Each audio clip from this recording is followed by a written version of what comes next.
could not keep our health care plans. Shock, he lied again.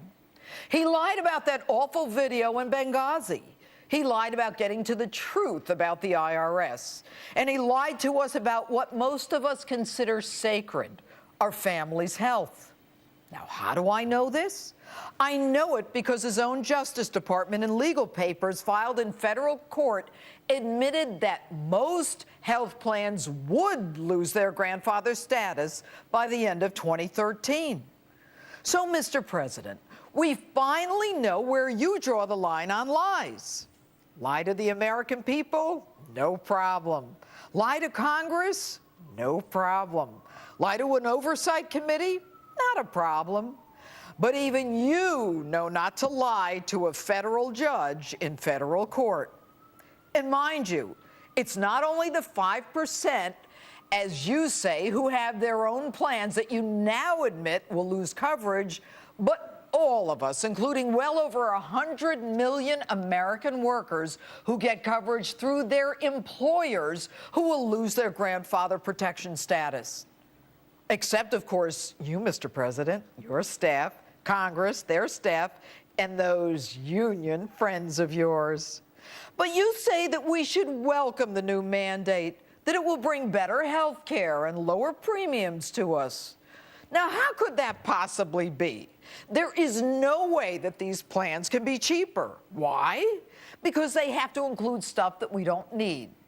Now, I'm guessing if you're a senior citizen, you probably do not need pediatric dental care. False teeth, maybe, but not pediatric dental care.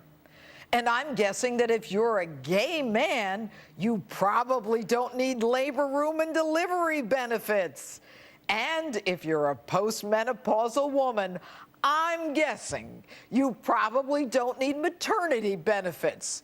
Maybe a few fans or air conditioners, but not maternity benefits. And the depths that you, Mr. President, went through to perpetuate this lie is only outdone by the ineptitude of your administration to even make good on your signature legislation. Now, what do I mean by that? How do you spend more than $600 million on a website that doesn't work? Why do you hire a Canadian company that even Canada fired with a French name that nobody can pronounce through a no-bid contract? Why would you even go out of the United States, the home of Amazon and Google, and hire a foreign company? And this week, we find out that your own FBI has been investigating one of your website contractors for fraud. The same contractor repeatedly written up in trade journals and exposés for lowballing bids to win contracts, only to have the final cost balloon exponentially.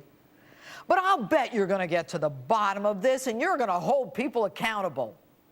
But why would I believe that, since you permitted navigators with criminal convictions to gather our personal, private information to put on a website that doesn't work?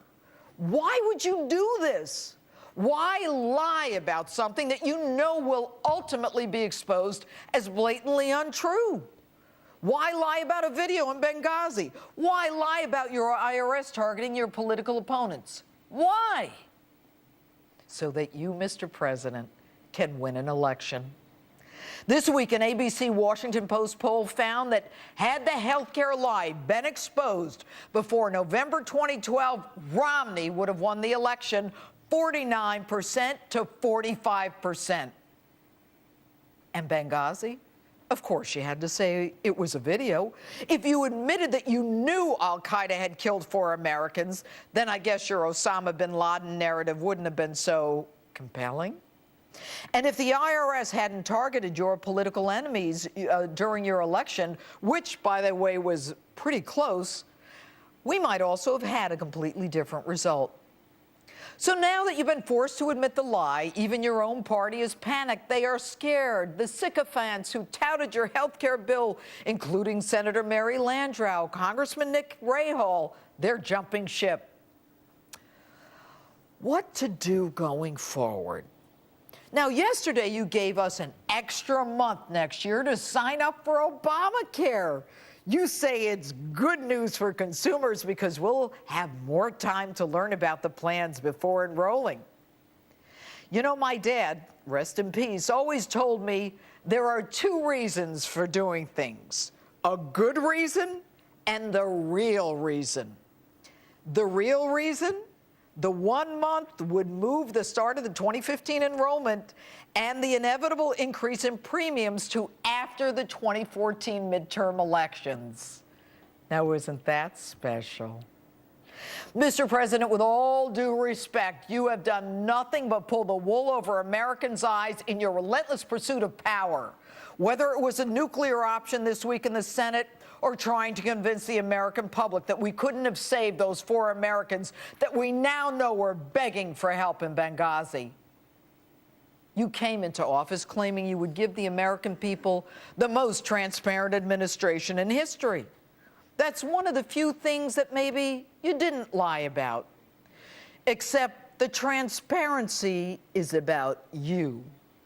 You are the one who's transparent, and Americans now see right through your lies.